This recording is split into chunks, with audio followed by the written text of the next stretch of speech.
ماذا يحدث عند شرب الماء الساخن على المعدة الفارغة؟ موضوع هام، ليتني أستطيع إيصاله لكل إنسان. فما من شيء أغلى بعد ديننا من عافية الأبدان. يقول أطباء القلب: لو أن كل من يحصل على هذا المقطع يرسله إلى من يعرفه فإنه سيكون سببا في إنقاذ حياة إنسان. العلاج بالماء الساخن.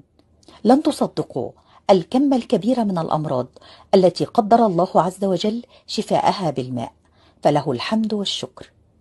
قام الاتحاد الياباني للأمراض بالتجربة التالية للعلاج بالماء، حيث بلغت نتائجها نجاحا 100%.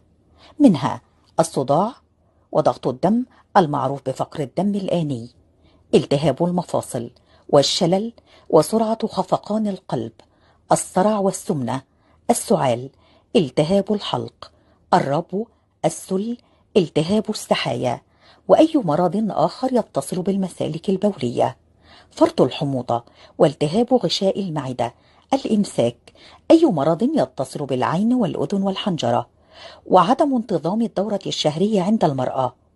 طريقة العلاج بالماء الذي تم غليه: استيقظ مبكرا صباح كل يوم.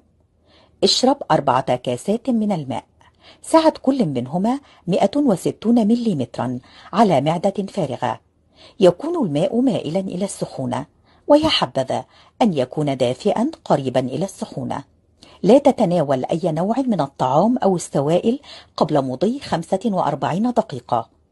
لا تتناول أي طعام أو شراب خلال الساعتين التاليتين لكل وجبة. وقد يواجه البعض أو المرضى والمسنين صعوبة في البداية في شرب 4 كاسات ماء في وقت واحد، لذا يمكنهم أن يتناولوا أقل من ذلك، على أن يحرصوا على زيادة الكمية تدريجيا إلى أن يتمكنوا من شرب الكمية المقترحة في غضون فترة زمنية قصيرة.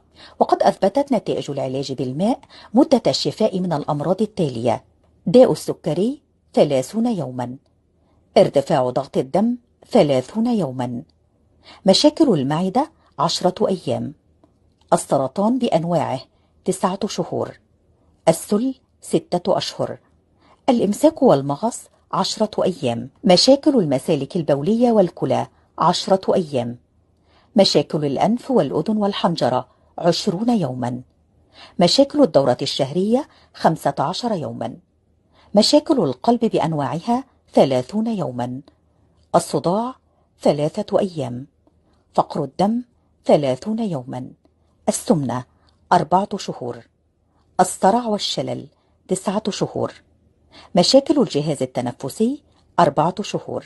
اللهم متعنا وإياكم بدوام الصحة والعافية، والسلام عليكم ورحمة الله تعالى وبركاته.